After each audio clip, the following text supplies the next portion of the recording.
Welcome to the On the Rise podcast, where we talk about time freedom, passive investing through real estate, finance, and mindset. Let's dive in. Quick disclaimer as always, I am not a CPA, I am not an attorney or a financial advisor. This is not financial advice. I am not telling you or anyone else what to do. The views and opinions expressed in these podcasts are provided for education and informational purposes only and are not necessarily the views of my employer. All right, welcome back On the Rise podcast listeners. Thank you again for jumping into yet another episode of the On the Rise podcast. I've got another amazing guest with me today. I've got Jon Ostenson. Jon, welcome to the show. Hey, Jeremy, excited to be here. Yeah, absolutely. Looking forward to chopping it up with you. For those of my listeners that know my background, I spent almost 25 years in the franchising world, really selling franchise owners on all types of things to support the back office of their business, so tech sales, et cetera. Obviously, I've retired from that industry, but still nonetheless have a founding love, for franchising. So really excited to talk to Jon today. Jon is the founder and CEO of FranBridge Consulting. He's a top 1% franchise consultant, and he's also the author of a best-selling book called The Non-Food Franchising. So with that, said, Jon, I know you've got a much longer story to tell here, so would love to turn it over to you and have you let our listening audience know a little bit more about yourself, your background, what you're focused on today, et cetera. Yeah. Well, Jeremy, thanks again for having me and excited to be here. So my background, spent many years in the corporate world, was helping others build their empires, had a really good run. I'm very thankful for the experiences, worked for large public companies, ultimately had those golden handcuffs, right? That so many people find themselves in, and was in my mid 30s and really wanted to build my own business and didn't know what it looked like. I had done a lot of networking, trying to figure out, with different private equity companies, is there a portfolio company I could step into and help lead? So anyway, long story short, really fell into franchising just about a decade ago and had the opportunity to step in as president of Shelf Genie franchise system, which is custom pull-out shelving for kitchens and pantries. And, had the opportunity to support franchisees all across North America and really fell in love with the franchise model through that experience. Just saw all these diverse backgrounds coming together under a shared system of support and allowing them to build their own empire. So fast forward, have invested in multiple franchises myself on the franchisee side, as well as, a couple on the franchisor side.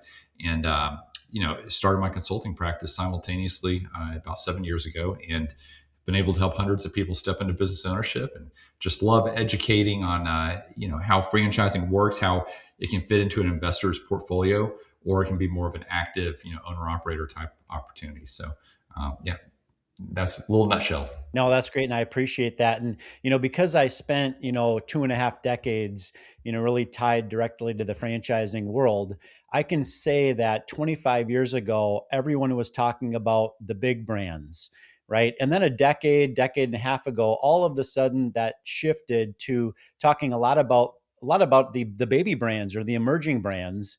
So maybe you can kind of unpack for us a little bit, about why franchising really, as a way to escape the dependence on the W-2, jump off the corporate hamster wheel. Why has it really become such a big attraction, for a lot of high net worth, individuals or people that have a higher W-2, where maybe they're, have this vision of, releasing that dependence in the future? I think most people have the desire internally to become a business owner, and sometimes fear will hold them back, or life situations. And the fact is, there's never a good time to make the plunge and become a business owner. But I really like the role that franchising plays. And let's get it out of the way up front. Franchises aren't created equal, right? Just like any other industry where you've got several thousand players, you're going to have some really good ones. You're going to have some that are not as good. That's where we come in to help our clients identify the right ones. But within franchising, a good franchise system is going to provide you with, the training, the support, the marketing, analytics day one that you can step into, a technology stack you don't have to go build yourself. You're going to have a community of other franchisees living the same thing day in, day out, kind of a built-in mastermind where you're learning from each other. And obviously the franchisor is there to support you as well. So it allows people to step into industries that are oftentimes not on their radar, right? They're able to bring these transferable skill sets over and, they're starting on third base, to be cliche, right? They're in business for themselves, not by themselves. And so I think a lot of people really feel a comfort level with those training wheels, out of the gate. And I always remind people, it may not be the only thing you ever do, but I think franchising provides a great platform to step into and then build off of.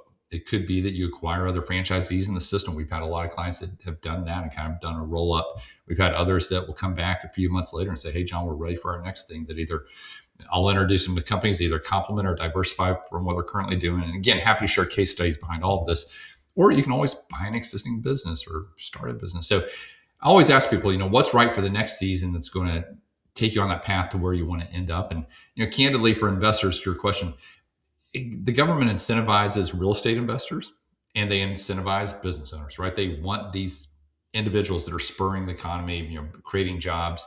So there's a lot of tax benefits those high W-2s can't take advantage of.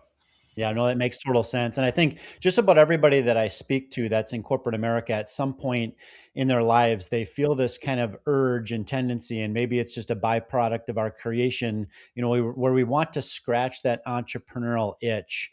But when it comes to franchising, I think there's a big misconception out there, and that is a lot of individuals think franchising is only for food concepts, retail concepts, or fitness clubs. So maybe you can kind of unpack, some of that myth, based upon your experience in the space. Yeah, you're exactly right. When you hear the F word franchising, people think Subway, McDonald's. So yeah, wrote a book called Non-Food Franchising to help dispel the myth. What I found is, and first off, we've got nothing against the food guys. A lot of them are good friends of mine. We love them. We need them. We support them. But for most people, there are easier ways to make money. There are opportunities out there that may require less operating hours, fewer hourly employees, higher margins, less susceptible to consumer whims.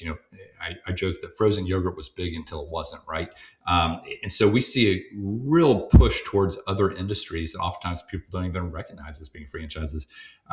Everything from home services and property services. We see a lot of private equity getting involved there. These understandable cash flowing businesses that are non-trendy, things that relate to the senior population or kids, pets, areas that people are always going to spend on. They'll always spend on their health and wellness, right? We're doing a little bit less in the fitness space today. I think that's susceptible to trends.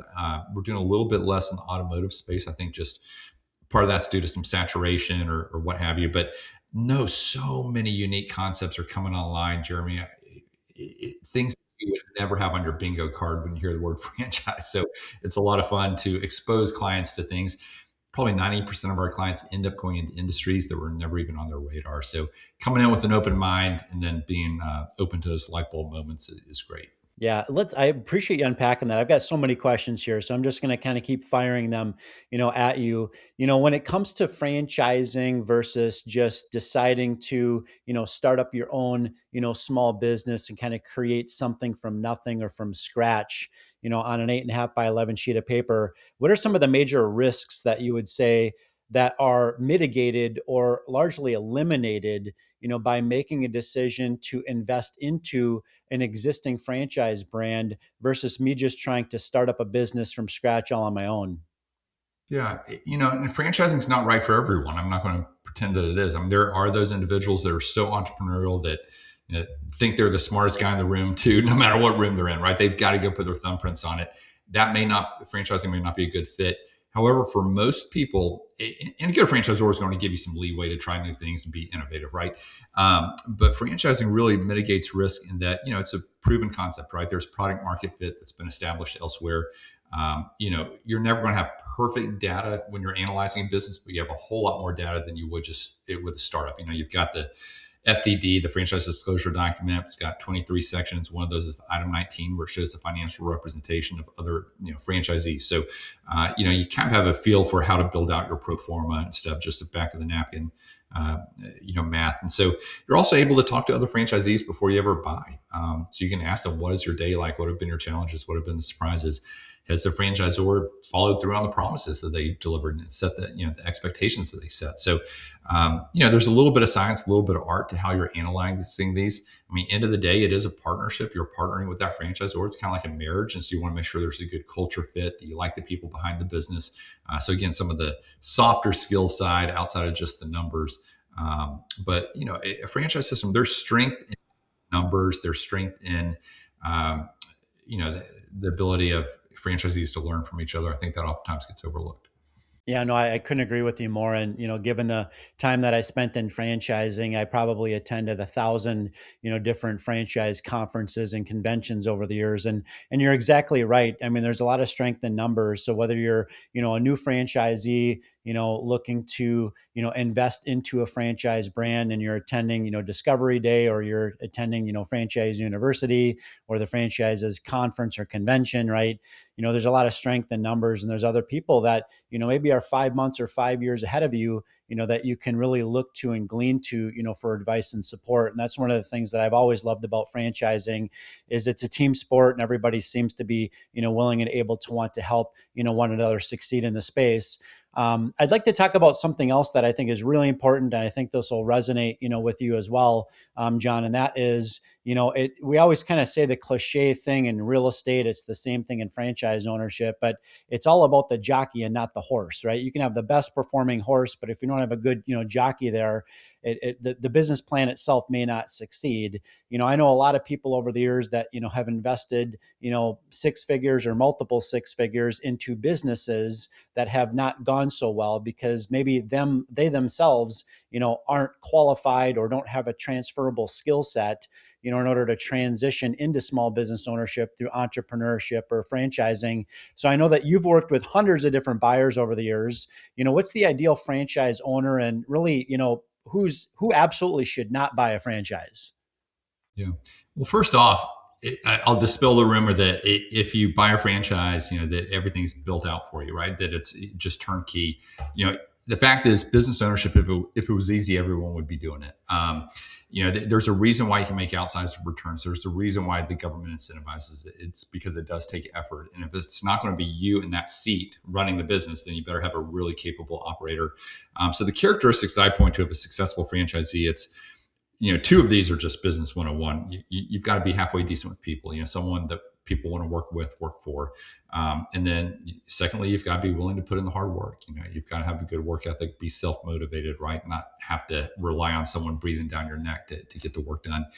And then the third thing would be, somewhat unique to franchising. That is, you have to have humility to follow a system. And where I've seen people fall down over the years is when they, again, think they're the smartest guy in the room and want to make everything. It's like, when I was at Shelf Genie, I looked across 100 franchisees. Our top performers were the ones that followed the system the closest. It sounds cliche, but it was true. So that's what I would point to as far as what makes a successful franchisee. Yeah, again, a little bit of science, a little bit of art. There's a little bit of risk taking, right? You're betting your own marketing funds, pulling from your own pocket. What I found is most people, once they get into it, they never look back and they say, I wish I'd done this sooner. But you do have cases where maybe it wasn't the right fit for them. Maybe it wasn't the right franchisor fit. Maybe it wasn't, they didn't have what it takes. And let me touch on this too. About half of our clients will go owner operator. They'll step in and run the business themselves. The other half go with what franchises oftentimes refer to as semi-passive or semi-absentee. Some call it an executive model. The idea is that you put a manager in place day one to run the business. I call it semi-involved. I think that's a better term. You're still going to be involved. If you have a capable operator, it's incredibly doable. I know firsthand, I do it, and I've got plenty of clients that do. Good franchisor can help carry that daily support water for that operator. But if you don't have the right guy or gal in that seat, you're going to have a lot of headaches until you do. So, I'm always very upfront, never want to sugarcoat it. Again, if it was easy, everyone would be doing it. But if you've got a good operator, it can be very hands-off. I'm Zach Haptonstall, CEO and co-founder of Rise 48 Equity. Our goal is to help you protect and grow your wealth by investing in the large multifamily apartment buildings. We do all the work as far as sourcing these large apartment buildings from the brokers, doing all of the on-site management with our vertically integrated property management company, doing all the renovations with our vertically integrated construction company. We completely rebrand the exteriors. We will renovate the interiors to our full platinum level scope, which increases the value of the asset to get that profit margin for the investors. If you'd like to learn about how you can partner with us on these exciting opportunities, and go to our website and set up a call with our team. Yeah, I think it's a great point. I'm glad that you brought that up because, over the years, I saw a lot of, new owners stepping into franchise ownership. These are individuals that maybe worked for corporate America, for a decade plus years, and they got into franchising to scratch that entrepreneurial itch, but they did it as a side hustle, right? And I think at some point, it makes sense for that franchise owner to step away from their corporate job and really go all in on franchising and basically make their side hustle become their main hustle. So what have you really kind of seen, in your experience over the years, in terms of how much time it typically would take that individual, to go from, investing into a franchise brand and actually being able to fully replace the dependence on their W-2? It really varies, and everyone's situation is so different. Some have a spouse that's working that may have medical benefits that, in some cases they don't. They're this breadwinner. And so, some have reserves of capital, some don't. So it really is, franchising oftentimes gets grouped together, but end of the day, it's hundreds of different business models, right? And different investment levels. So, there are franchises that don't require any employees. There are some that require one employee. There are some that require, a whole team. And most people ask us, hey, we want the highest return on investment, fewest number of employees, right? I just kind of take that as a given when we work with folks. But it really does vary. I'd say quite a few people will try to keep the day job and get it going on the side. And that may be 3 months, just a little while. It may be 6 months. We have some where we'll take a year. It's not that they're replacing their income at the end of that year, right? It's that they're at a run rate now that's starting to, take them to where they want to be. And of course, they're getting the tax benefits. It's not always an apples and oranges comparison. But we do have a lot that will step away and jump into this, typically with the goal of replacing themselves, like you said. And, that could be to start more locations, to buy other franchisees in the system, or to get something else going.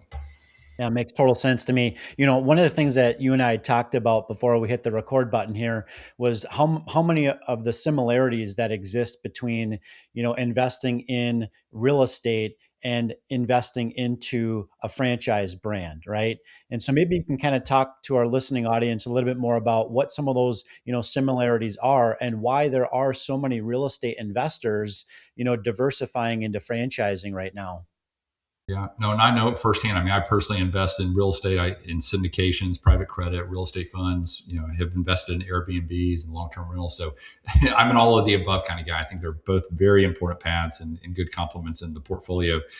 So a couple of things with real estate investors. First off, for a number of years there, interest rates were high, very few good real estate deals, inventory is a little bit low, and so investors were poking their heads up saying, where can I find yield? Where's some other good alternative tax advantaged investments that were coming around to business ownership? But I think intrinsically, it's a mindset thing, right? I mean, even in real estate, in a lot of cases, you may be, a little more active than you are just in, an ETF or the stock market, right? I mean, there's going to be a little more involvement, a little bit more of a narrative behind that investment, at least, very similar to business ownership. So I think it's a mindset of wanting tax advantaged alternative investments, things that aren't dependent on Wall Street and the big banks and the whims of the, those in DC. But then there are also just direct correlations between the industries. I'd say the hottest industry, and I joke that non-sexy is the new sexy when it comes to business ownership, the types of industries people want to get in. But people love home services and property services. There's so many niches within there that AI is not going to replace. They're not going to go out of style. Everything from restoration to flooring. I'm just thinking of deals that clients have done recently: restoration, flooring, cabinets. I've done multiple pool cleaning deals in the past month. Property management, things that go hand in hand with a real estate investor's portfolio, oftentimes.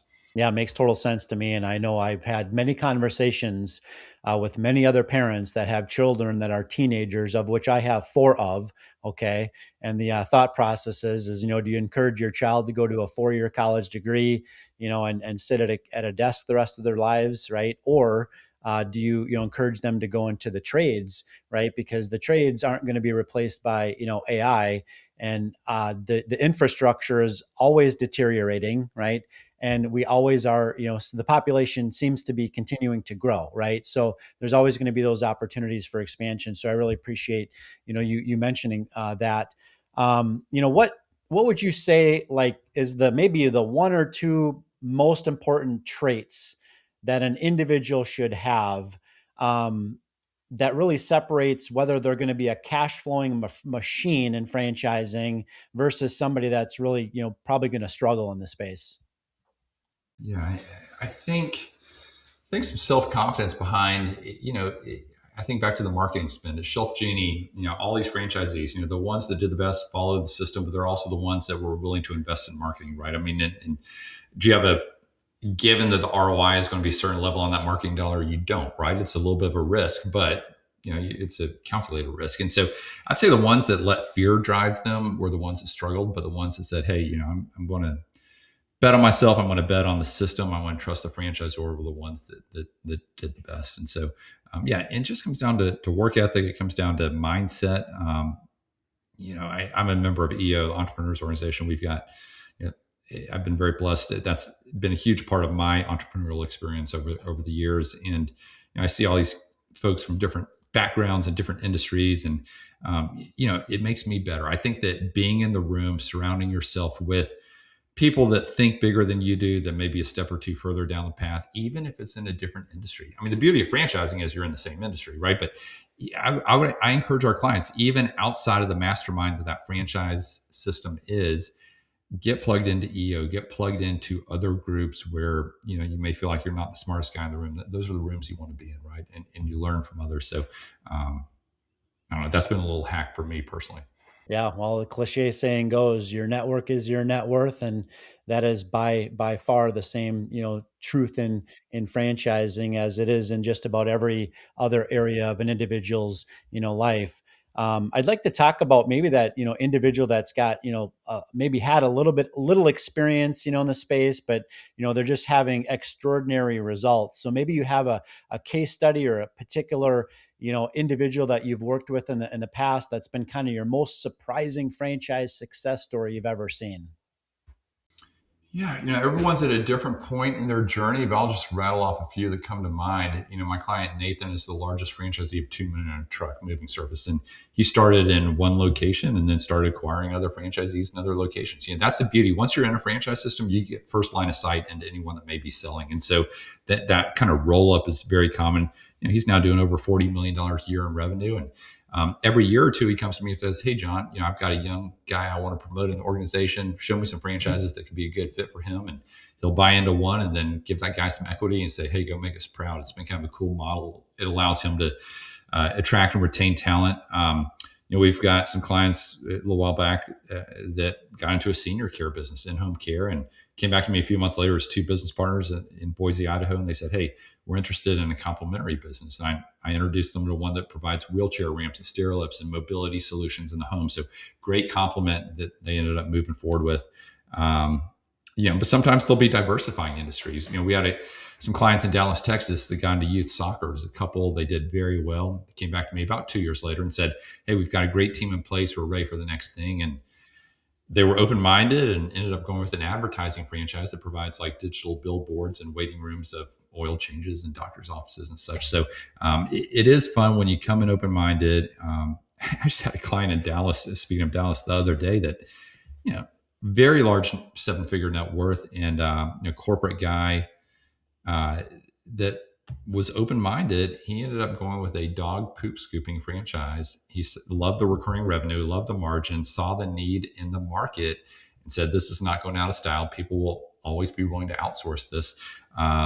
I never thought he would go that direction. So I've realized I am not the best at guessing. Instead, I like to give you more options up front of, here are opportunities that we like. They're looking to expand in your market.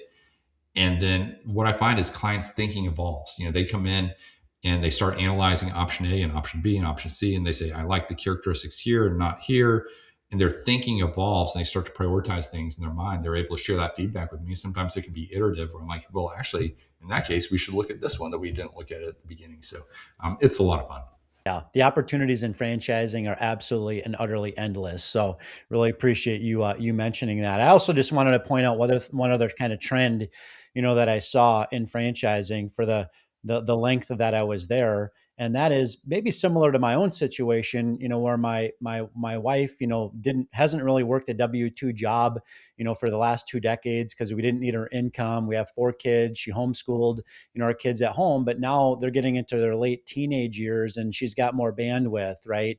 And wants to have a work to do. And, investing into a franchise concept, could allow somebody like myself to continue to crank away, at the W-2, while my wife, largely supports the effort of investing into a franchise. And so I assume that kind of story has probably resonated with folks that you've served with in the past as well.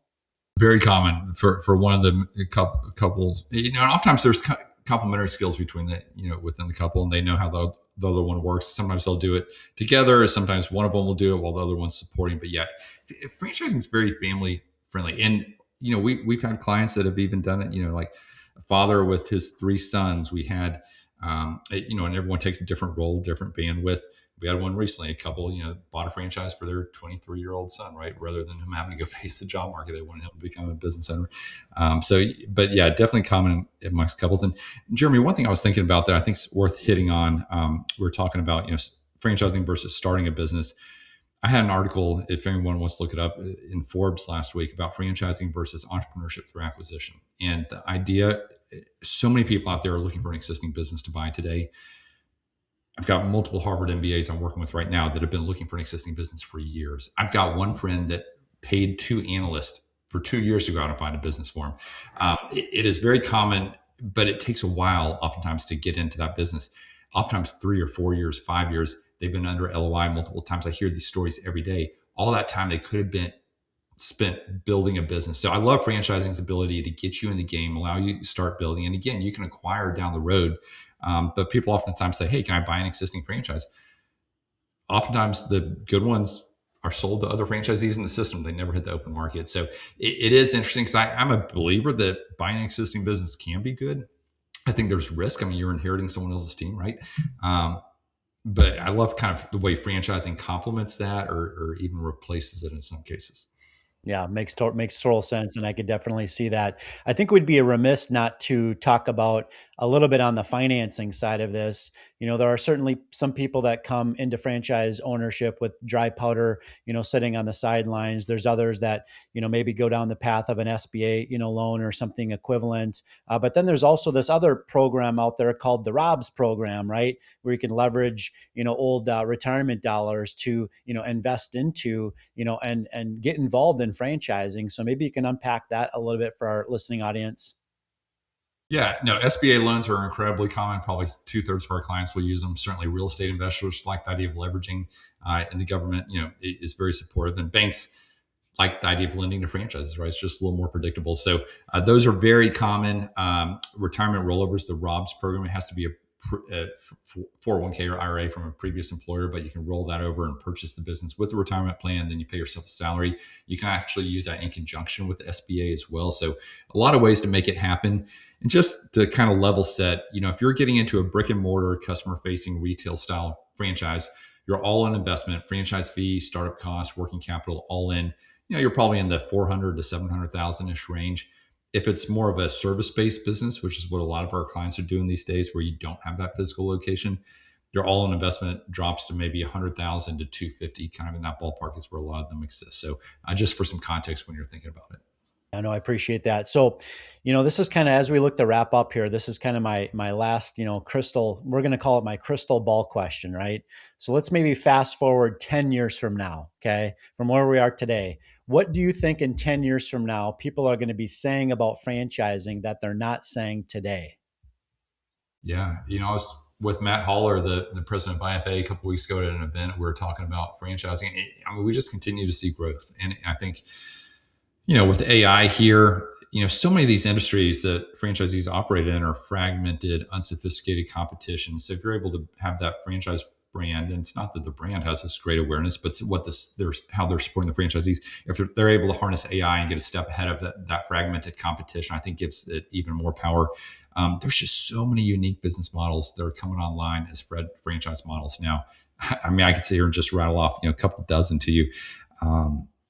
So no, we only see continued growth. I think 10 years from now, AI will displace some white collar jobs. I mean, I get those calls every day from guys that have been in consulting and technology saying, hey, we see the writing on the wall, or it's already been written, right? So I think there's a lot of positive tailwinds. I mean, coming out of COVID, we saw positive tailwinds, right? Everyone wanted to become a business owner. They started thinking about it during their downtime. So no, big believer in the future of franchising. Government incentivizes it, supports it. It's a huge piece of the economy. It's approaching $1 trillion a year industry in the U.S. Yeah, it's amazing. So get involved in franchising if that's not something that you've, considered, in the past for yourself in terms of your own personal, wealth building strategy. So John, I really appreciate this conversation today. It's been a wonderful discussion. Before I let you go, what might be one or two different ways that our listening audience can connect with you to learn more about what you're up to, in addition to grabbing a copy of your book, which I presume is available on Amazon or elsewhere? Absolutely. And first off, it's entirely free to work with us. We get a referral fee from the franchisor. None of that's passed on to our clients. Very much like a real estate model, if you will. So entirely free to work with us. But come out to FranBridgeConsulting.com, FRAN bridgeconsulting.com. Share your email address. We'll reach out with links so you can download the book for free, audio or PDF. Certainly, if you'd like to buy it at Amazon, all the proceeds go to Hope International, great nonprofit that we support. So would love for that to happen as well. But yeah, happy to jump on a call. It's just when my system reaches out with the links. And then follow us on LinkedIn. I'm pretty active. I post out there 5 or 6 times a week and put a lot of good content out. So, but appreciate you having me, Jeremy. It's been a great discussion, and yeah, would love to connect and help in any way I can. Likewise, and we'll absolutely put those links and those resources in the show notes for the episode. John, again, really appreciate you being here with us today. Great, thank you. Absolutely. And the listening audience, thank you again for jumping into yet another episode of the On the Rise podcast. I look forward to having you join us on the next episode. Thank you for hanging out with us today and for listening to the On the Rise podcast. This show is for entertainment purposes only. Nothing said on this show should be considered financial advice. Before making any financial decisions, please consult with a professional. This show is copyrighted by the On the Rise podcast. Written permissions must be granted before syndication or rebroadcasting.